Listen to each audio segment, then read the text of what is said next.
দীর্ঘ ঝড়ঝাপটা কাটিয়ে অবশেষে চাকরি ফিরে পেলেন চাকরিহারা শিক্ষিকা কৃষ্ণমৃত্তিকা নাথ। যবে থেকে চাকরি বাতিলের ঘোষণা করা হয়েছিল তবে থেকে কিন্তু তারা একটা মানসিকভাবে সমস্যায় পড়েছিলেন। অবশেষে সেই সমস্যা কিন্তু অবসান হতে চলেছে।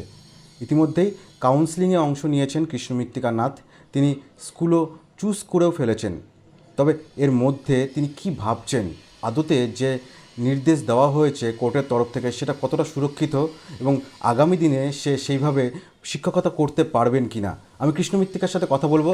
এই যে নতুন করে পরীক্ষা হলো, পরীক্ষাতে আপনি কোয়ালিফাই করলেন এবং কাউন্সেলিংয়েও অংশগ্রহণ নিলেন, কি মনে হচ্ছে এখন?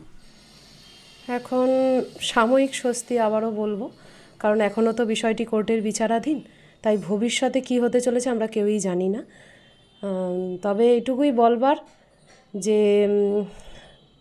কি বলবো, সত্যি আলাদাভাবে কিছু বলার নেই। ভালো লাগার জায়গা তো নয়, এটা ভালো লাগার বিষয়ও নয়। তবে পুনরায় যোগ্যতার পরীক্ষায় বসতে হয়েছে, এটাই আমাদের কাছে সবচেয়ে বেশি অসম্মানজনক বা অপমানজনক বলে আমার মনে হয়েছে, যেটা আমরা কেউই বসতে চাইনি। যোগ্যতার পরীক্ষায় বসতে হলো, কোথাও গিয়ে কি আবারও কি সংশয় তৈরি হচ্ছে এই সমস্ত সম্পূর্ণ বিষয়টা নিয়ে? সংশয়ের জায়গা বলতে আমার তরফে সংশয়ের জায়গা এটাই, যেহেতু বিষয়টা এখনও কোর্টের বিচারাধীন রয়েছে, আবারও বলছি, এবং পুরো নিয়োগের পুরো প্রক্রিয়াই কোর্টের বিচারের উপর নির্ভরশীল। জাস্টিস অমৃতা সিংহ বলেছেন এটা। তো সেই জন্যই অবশ্যই একটা সংশয় তো রয়েই যায়। এখনও পুরোপুরি স্বস্তি আমরা পাইনি। যেদিন কোর্টের বিচারে আমরা পুরোপুরি স্বস্তি পাবো, সেদিন হয়তো মনে করব যে আমাদের পুরোপুরি স্বস্তি এলো বা এই বিষয় থেকে আমরা পুরোপুরি বেরোতে পারলাম। এখনও তো অবশ্যই সংশয় রয়েছে, সংকটপূর্ণ অবস্থাতেই রয়েছে। যবে থেকে চাকরি বাতিলের ঘোষণা করা হয়েছিল এবং তারপর সম্পূর্ণ প্রক্রিয়াটা জুড়ে কিভাবে মানসিক উদ্বেগের মধ্যে দিয়ে কাটাতে হয়েছে আপনাকে? তার সাক্ষী তো আপনারা বরাবরই ছিলেন, কারণ আমি আগে বিবাহিত ছিলাম না, আমার ছোট বাচ্চা ছিল না, আমার সংসার ছিল না। সব কিছু সামলে আমাদের স্কুলও কন্টিনিউ করতে হয়েছিল, যেহেতু আমাদের সুপ্রিম অর্ডার ছিল। যারা আমরা আনটেন্টেড টিচার আছি তাদের সকলকেই স্কুল কন্টিনিউ করার কথা বলা হয়েছিল, এবং লাস্ট ডিসেম্বরও আমাদের 31 আগস্ট অবধি কন্টিনিউয়েশনের কথা বলা হয়, যারা আমরা আনটেন্টেড টিচার আছি।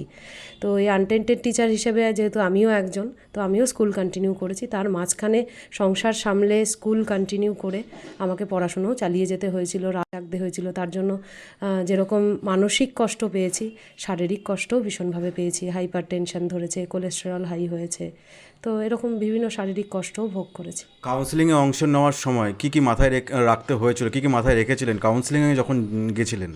কাউন্সিলিংয়ে যখন গেছিলাম, একটা যেহেতু এবার ওপেন রোস্টার হয়েছিল, সেই জন্য একটু সুবিধাজনক ছিল। কারণ স্কুলগুলো যদি ক্যাটাগরি ভিত্তিক রোস্টার দেওয়া হয়, তাহলে সেক্ষেত্রে মেধার দিকে যারা এগিয়ে থাকে তাদের একটু সমস্যা হয়। আগেরবারে আমার সেই সমস্যা হয়েছিল, কারণ আগেরবারে আমি সেকেন্ড র্যাঙ্কার ছিলাম, কিন্তু যেহেতু ওপেন রোস্টার ছিল না, আমাকে বাড়ি থেকে প্রায় 500 কিলোমিটার দূরে চাকরিতে যোগদান করতে হয়েছিল। কিন্তু এবার যেহেতু ওপেন রোস্টার ছিল, আর আমি সকলের শুভকামনায় আশীর্বাদে আমি যেহেতু প্রথম স্থানাধিকারী ছিলাম, তো আমি বাড়ির কাছেই একটা স্কুল পেলাম, আমি সেটা চুজ করলাম। বাড়ির কাছে আমি অশোকনগর, 7 কিলোমিটার দূরত্বে Ashoknagar Banipith girls high school, এই স্কুলে একটা বক্তব্য ইতিমধ্যে একটা বিতর্কের সৃষ্টি করেছে, এই যে আপনি নতুন স্কুল জয়েন করবেন, সেখানে দাঁড়িয়ে আপনি একটা বক্তব্য দিয়েছেন যে বাড়ির কাছে যে যাচ্ছেন সেখানে দাঁড়িয়ে সাপে বর একটা কথা নিয়ে বিতর্ক সৃষ্টি হয়েছে, এইটা নিয়ে কি বলবেন? এটা আমার কাছে খুবই দুর্ভাগ্যজনক। ওই কথাটা আমি খুব ইমোশনালি বলে ফেলেছি। আসলে আমার মতো যারা না বাড়ি থেকে এতটা দূরে থাকে, এবং আমার বাড়িতে অসুস্থ বৃদ্ধ বাবা, আমার স্বামী চাকরি সূত্রে দূরবর্তী একটা জেলাতে রয়েছেন, তো তাদেরকে ছেড়ে এই ছোট বাচ্চাকে নিয়ে আমি রয়েছি, সেটা আমার কাছে খুব কষ্টের ছিল। তো সেই কষ্টটা লাঘব হবে এবার, যদিও সেটা খুব কি বলবো, মানে খুবই অনভিপ্রেত আর কি। এভাবেও যে বাড়ির কাছে যেতে হবে, এটা সত্যিই ভাবতে পারিনি। সেই কষ্ট লাঘবের কথা ভেবে কোথাও সাময়িকভাবে খুব ইমোশনালি আমি সাপে বর কথাটা বলে ফেলেছিলাম, এবং আমার সারাউন্ডিং পার্শ্ববর্তী সমস্ত মানুষেরাও আমাকে সবসময় এই কথাটা বলতো, তো ওই কথাটা কানে বাজতো আমার। তো আমি সেদিন এটা ইমোশনালি বলে ফেলেছিলাম। তার জন্য হয়তো আমার সহযোদ্ধাদেরই, আমি এটাই বলবো, অনেকের খারাপ লেগেছে, কিন্তু কথাটা আপনাদের উদ্দেশ্যে নয়, আবারও আমি আপনাদের মারফত বলতে চাই।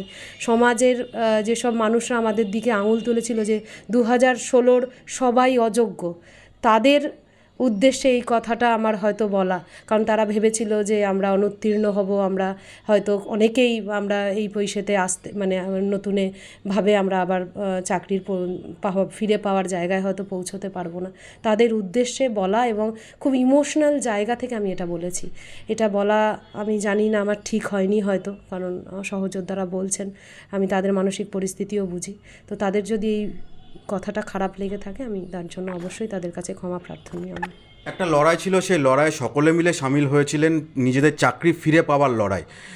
সেখানে অনেকে কৃতকার্য হয়েছে, মানে যারা নতুন করে কাউন্সিলিংয়ে বসতে পেরেছেন, অনেকে হয়তো কাউন্সিলিংয়ে বসতে পারলেন না এবারের মতন। তাদের জন্য কি বলবেন, যারা পাশ করতে পারলেন না তাদের জন্য? আমার তাদের উদ্দেশ্যে আর কি বলবার, আমাদের কোনো কথাই কেউ শোনেনি কোনোবারই, কারণ আমরা তো পরীক্ষায় বারে বারেই বসতে চাইনি, বাধ্য হয়ে বসেছিলাম। আমাদের নিয়ে সবাই রাজনীতি করে গেছে বরাবর, নোংরা রাজনীতির শিকার হয়েছি আমরা। আমি এই কথা বলতে চাইব সিস্টেমকে, যে যে কোনো প্রকারে, যেহেতু সুপ্রিম অর্ডারে লাস্ট ডিসেম্বরে একটা এক্সটেনশন অর্ডার বেরোয় যে 31 আগস্ট অবধি আমরা যারা আনটেন্টেড টিচার আছি, এখানেই কথাটা বলবার, আনটেন্টেড টেন্টেড যেখানে সেগ্রিগেশন হয়ে গেল, সেখানে আনটেন্টেড টিচারদেরকে এভাবে ভুক্তভোগী হতে হবে কেন? তাহলে সেই অর্ডারকে মান্যতা দিয়েই যদি কোনো কি বলবো, সংবিধানে কোনো নতুন বিল বা কিউরেটিভ পিটিশন, এখন হয় সেটা অনগোয়িং প্রসেস, তার মাধ্যমে যদি তাদের চাকরিতে আবার বহাল পুরনো চাকরিতে ফিরিয়ে দেওয়া হয়, আমি তো চাইবো সেটাই কাম্য হোক। যে স্কুলে আপনি শিক্ষকতা করছেন, এখনও করছেন আর কি, দেবীনগর কৈলাসচন্দ্র রাজধানী বিদ্যাপীঠ, সেই স্কুলে কী বলবেন? এতদিনের শিক্ষকতা সেই স্কুলে করেছেন, সেই স্কুল ছেড়ে সেই স্কুল ছেড়ে যাবেন, এইটা নিয়ে কী বলবেন? জীবনের প্রথম সব কিছুই চিরন্তন। তো কৈলাস আমার ভীষণ ভালোবাসার, ভালো লাগার, হৃদয়ের একদম অন্তঃস্থলে রয়েছে। তো ভুলবো না কোনো দিন কৈলাসকে। চেষ্টা করব কাজের মধ্য থেকেই যদি আবারও কখনো কৈলাসের কোনো উপকার বা কোনো রকম কোনো কাজে আমাকে আসতে হয়, আমি ফিরে আসব। কৈলাস আমার অন্তরের অন্তঃস্থলেই চিরদিন রয়ে যাবে, কারণ আমার কর্মজীবনের প্রথম স্কুল হলো কৈলাস।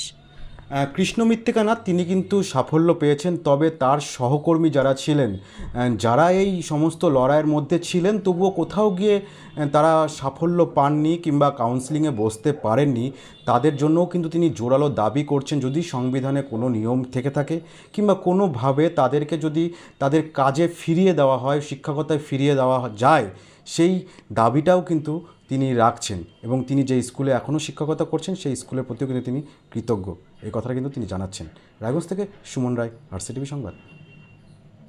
কলকাতার RGM ayurvedic medical college and হাসপাতালের medical officer doctor Somnath Dutta এখন নিয়মিত রোগী দেখছেন রবিবার, সোমবার এবং মঙ্গলবার।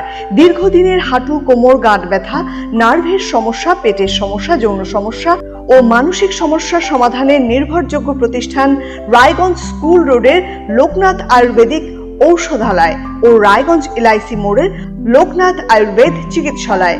এখানে স্বর্ণপ্রাশন, কাপিং থেরাপি, লিচ থেরাপি ও পঞ্চকর্মার মাধ্যমে চিকিৎসা করা হয়। তাই নাম লেখাতে আজই যোগাযোগ করুন 9434966017 এবং 9153958198। ভারতের সুবিখ্যাত বিগ বুল কোম্পানির প্রাকৃতিক স্কুটার এখন আপনার জেলায়। নতুন প্রজন্মের নতুন সাথী, বিনা পেট্রোলে ব্যাটারি চালিত নানা মডেলের পরিবেশ বান্ধব এই স্কুটারের উত্তর দিনাজপুর জেলার একমাত্র ডিস্ট্রিবিউটর পাল এন্টারপ্রাইজ। রায়গঞ্জের বারোদুয়ারি হাটের বিপরীতে এবং দুর্গাপুরের কুনোর হাটের কাছেই আপনি পেয়ে যাবেন প্রাকৃতিক স্কুটারের সুদৃশ্য শোরুম। এছাড়াও রায়গঞ্জের FCI মোড় ও উদয়পুরেও রয়েছে আরো দুটি আউটলেট। ন্যূনতম মাত্র 45,000 টাকাতেই আপনি পেয়ে যাবেন আপনার প্রিয় স্কুটার। তাই আজই আপনার পছন্দের স্কুটার ক্রয় কিংবা ডিলারশিপের জন্য যোগাযোগ করুন